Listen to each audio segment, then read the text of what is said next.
Chevrolet Studio NX. This is Time Out Overtime on the Time Out Overtime YouTube channel. I'm your host, Rick Arsenal. And before we go any further, if you haven't done so yet, would you please get down there in the corner and smash that like and subscribe button? You'll be doing me a big favor. Thank you very much. It's hot. It's going to be hot the next several days. So word to the wise is stay sufficient, stay hydrated, walk in the shade, all that kind of stuff. Because as hot as it is today, I think the next 2 or 3 days are going to be even hotter. So stay cool, stay hydrated. We're going to talk with the Major League Amateur Draft getting underway tomorrow in Texas. I think we're going to spend a majority of time previewing that, who the Tigers are expected to take, or who they've been looking at, or who I'd like to see them take. And we'll touch on a few other things here. So without further ado, let's get into this. Time Out Overtime is sponsored in part by Frank Beck Chevrolet at M99 between Hillsdale and Jonesville. If it's time for a new-to-you vehicle, let the sales professionals at Beck's help you choose the right vehicle, new or pre-owned. Beck's has the top selection in the tri-state area with over 200 vehicles in stock. Stop by and see for yourself, but when you're ready, ask for Russ McMorty, Chris Hodis, Danny Smith, Adam Schaefer, Blake Bryant, Cameron Minseal, Bob Flint, or Peyton Lucas. And when it comes time to service that new-to-you vehicle, the service pros at Beck's can fix it. Any make, any model, Ford or domestic, Beck's can fix it. And if you have a bit of a crunch or fender bender, Beck's Body Shop can put it back together looking just as good as new. So for all your automotive needs, look no further than Frank Beck Chevrolet at N99 between Hillsdale and Jonesville, 517-849-2886, or on the web at frankbeckchevy.com. Come and experience the Frank Beck difference. Chevrolet, together, let's drive. Right, Mickey? Right. Okay. Tigers are playing the Dodgers this afternoon as we speak. Last time I checked, it looked like they were having their way with the Tigers. Not a good day for Kiter Montero. Probably the only shot at winning a game in this series was last night behind Terrence Skubal. And thanks to a bullpen that sucks, that didn't happen. So they're more than likely going to get swept. That's a great way to go into the All-Star break, isn't it? Yeah. Still no word yet on who the starting pitcher is yet for the All-Star, American League All-Stars on Tuesday. We should have something by tomorrow night, you would think. And the odds are right now it will be indeed Terrence Skubal. Well, we'll see. What I do, folks, I'll between shows, if I hear something that I think will interest you, I'll write it down so I don't forget it, and I'll touch on that on the following show. We this news kind of came out early last week, but we neglected to mention this, the fact that rookie camp for the Lions is commencing 1 week from today. That'd be the 20th of July. Rookies report to Ellis Park next Saturday. The veterans a few days after that. Former Lion and now Pittsburgh Steeler again, Cam Sutton has been suspended for 8 games, the first 8 games of this season without pay, for violating the league's domestic violence portion of the league's conduct policy. What happened apparently was the NFL conducted their own separate independent investigation, and that did indeed confirm that Sutton violated the league's policy. So he's gone for half the season. I don't know.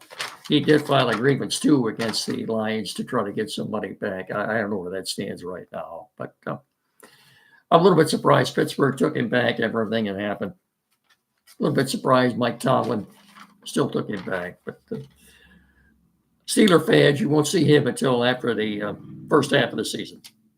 Like I said, that kind of kind of went right by us last week. I had that. I was going to touch on that, and I forgot about it.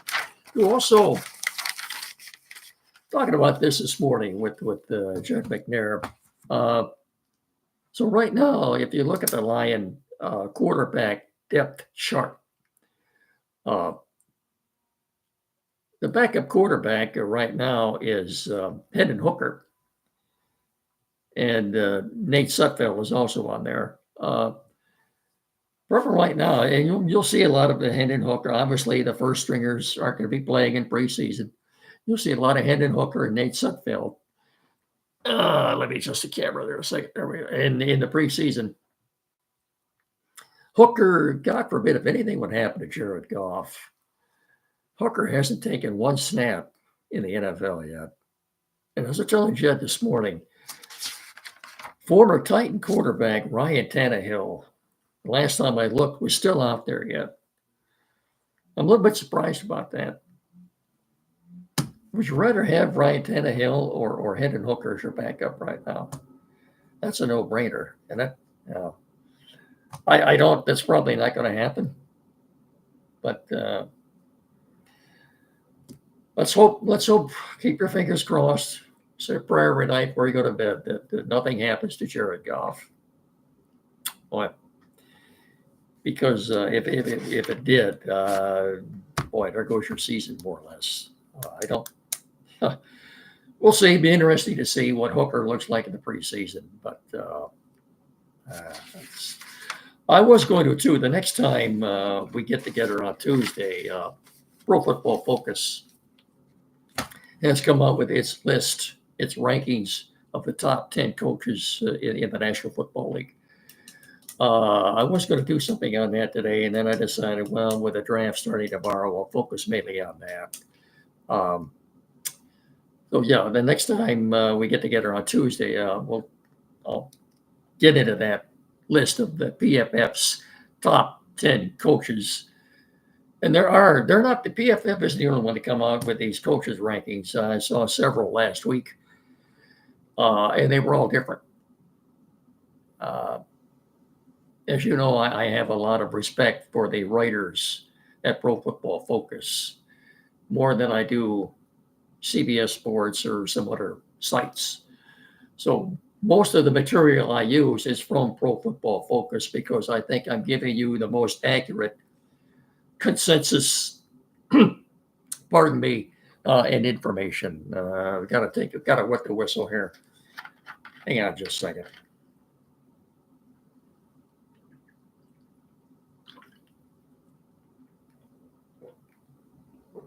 Wow.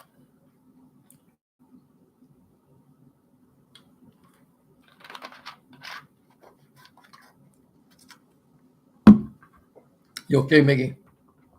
He's all right. Yeah, but before we go any further, as I always do, I'm going to spend a few seconds talking about the Quality PC in downtown Hillsdale. Owned and operated by one of the nicest guys you'll ever want to meet, Tim Lindley, and his assistant, Zach. You won't find any more tech knowledgeable people in our area. I've said before, we are so blessed to have people of their knowledge among us. Boy, I mean, I don't know where I'd be without them. But any tech service, Quality PC in downtown Hillsdale at 37 Waldron Street. That's a couple hundred feet west of Howell. Right on the alley there on the north side of the street. Any technical service at all that you would need, whether it be with your computer, new or used, maybe the computer or tablet you had down, it needs a little work done on it. Tim will put it in the shop, put it back together, working just as good as new. Flat screen TVs, electronics. Maybe you need yours mounted and programmed. No sweat. They'll take care of that for you. Anything. Maybe you're changing internet providers and you need that hooked up for you, taken care of. Anything at all. Printers, new or used. Any technical needs that you have, you couldn't find a better service than this one. Quality PC in downtown Hillsdale. 517-610-5372. Or better still, as I said, they're at 37 Walter Street, a couple hundred feet west of Howell. Get in there and see them. And when you do, tell them Rick and Mickey sent you. Will you please? Thank you. I appreciate that. So we mentioned Ryan Tannehill. And before I forget, too, I will touch on the Pistons a little bit before I give you this. Pardon me. Before I give you this mock MLB draft. I'm sorry. So anybody that saw the press conference last week with JB Bickerstaff and Trajan Langdon, you have to have a much better feeling about the Pistons than you had the last several years under Dwayne Casey or Monty Williams or Troy Weaver. What struck me, and I was talking with the guys about this this morning at the park, just by watching and listening to them, you can tell that Langdon and Bickerstaff, by the way, I also thought his father, Bernie, was a good coach.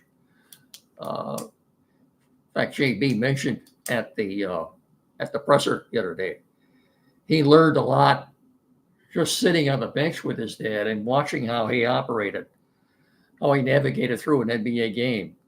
There is no greater way to learn the game than the way he did from his dad. But I thought he got a raw deal in Cleveland.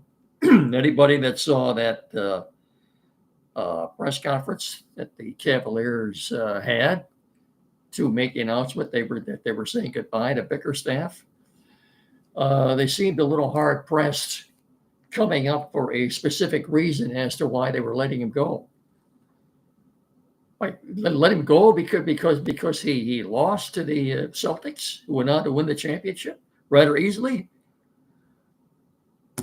You look at the mess that he had to clean up, that John Beeline left.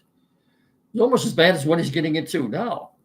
And I was, I think I said in previous shows that I was a Sam Cassell man. He's an assistant with the Celtics. I would have liked to see them bring him in. And I can understand, though, Trajan Langdon said they wanted to bring in someone with head coaching experience. I really think, as I've said before, I think both Langdon and Bickerstaff are very good communicators. And you have to like the fact that the first word out of Bickerstaff's mouth was defense.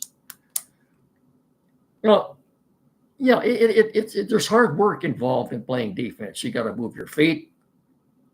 Not easy playing defense. Hard work. But there's a reward for hard work. So, I think you'll see a revitalization for Jaden Ivey this year. Lord knows what happened between him and Monty Williams. But so people are asking me, how many wins? They had 14 wins this year. They were 14 at 68. How many more games I thought they would win this coming season?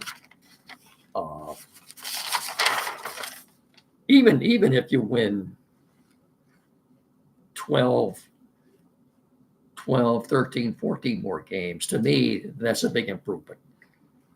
Like I said, given to what he had to start with. I got a good feeling about the Pistons. I can turn things around overnight. But I would say not this coming season, but within the next 2 to 3 years, you'll see them back in the playoffs. And oddly enough, I did see already a mock draft, NBA mock draft for next year already. It had the Brooklyn Nets picking first, 14% chance. Had the Washington Wizards picking second, also with a 14% chance at getting the number one pick. Third, no, not the Pistons. Fourth, no. And the Pistons picking fifth again.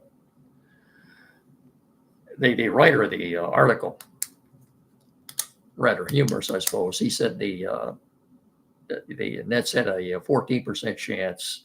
Wizards, 14% chance at the number 1 pick. Pistons, 100% chance at the number 5 pick. Oh. Anyway, we wish J.B. Bickerstaff and his staff, I think he's completed that now with a couple of more additions, including Luke Walton. We wish them the best of luck this upcoming season. The NBA Summer League got underway, I think, last night already in Las Vegas. Pistons play the 76ers tonight. I think it's 7:30 our time. I think it's on ESPN. They get to see Ron Holland, their number 1 pick. By the way, announced earlier in the week, he was changing his number from 5 to 00. I'm not particularly sure why. There was no announcement made as to why, but he's changed it. So it's interesting watch. You don't have anything else to watch. Watch a little Summer League basketball on ESPN tonight.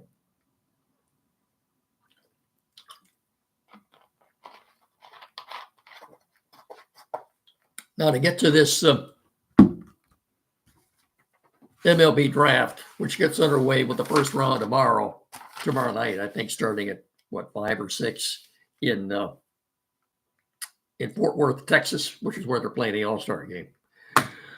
It goes first round is tomorrow, and will also go on Monday and Tuesday. The Cleveland Guardians have the first pick. And most of the mocks I see have them taking Travis Bazzana, Bazzana, Travis Bazzana, I believe that's how you pronounce, second baseman out of Oregon State. 95% of the mocks have this guy going number 1. Number 2 to the Reds, Charlie Condon, a third baseman out of Georgia. Number 3, the third pick, goes to goes to the that would be Chase Burns, right-handed pitcher out of Wake Forest. Number 4, the Athletics, Nick Kurtz, first baseman out of Wake Forest. Nick Kurtz, folks, they've got him going number 4 to the Athletics. I was hoping he would slide down and the Tigers would take him at 11. That's probably not going to happen, but number 4, the Athletics, Nick Kurtz, first baseman out of Wake Forest, 6'5", left-handed batter.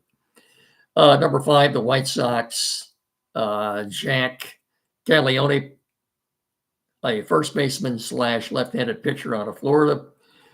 Number 6, they've got the Royals taking Hagen Smith, a left-handed pitcher out of Arkansas. Number 7, the Cardinals, J.J. Winterholt, a shortstop / second baseman out of West Virginia. Number 8 to the Angels, Braden Montgomery, an outfielder out of Texas A&M. Pardon me.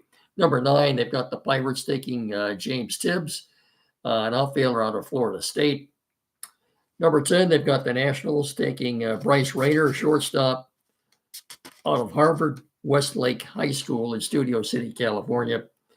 Number 11, they've got the Tigers picking Connor Griffin, a shortstop out of Jackson Prep in Flowood, Mississippi. Here's what they had to say about Griffin. Griffin's ceiling would be difficult to pass up at 11, while Nick Kurtz would be a nice talent value if he slides all the way down there. But despite a strong link to Arizona Prep left-hander Cam Caminiti, for a while the Tigers may be more apt to consider a less expensive option such as Tibbs, Florida State third baseman Cam Smith, or Texas high schooler outfielder Theo Gillen.